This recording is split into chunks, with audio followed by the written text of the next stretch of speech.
Hi అందరికీ. ఇవాళ మా ఇంట్లో ఐటమ్స్ ఏంటో చూద్దురండి. బెండకాయ ఫ్రై. నాకు ఇలాగ ఉంటే ఫ్రై ఇష్టం, అన్నంలో కలుపుకోవడానికి బాగుంటుంది. ఇదేమో పాలకూర గుడ్డు ఫ్రై. పాలకూరతో చేసా గుడ్లేసి.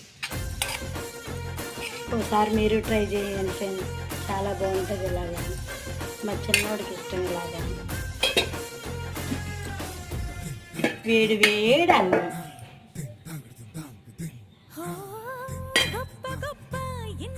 భోజనం అయిపోగానే తినడానికి బొబ్బలు వస్తాయి. మా వీడియో కనుక మీకు నచ్చితే లైక్ చేయండి, సబ్స్క్రైబ్ చేయండి, షేర్ చేయండి. మా ఛానల్ని ఇంకా ఫాలో చేయండి.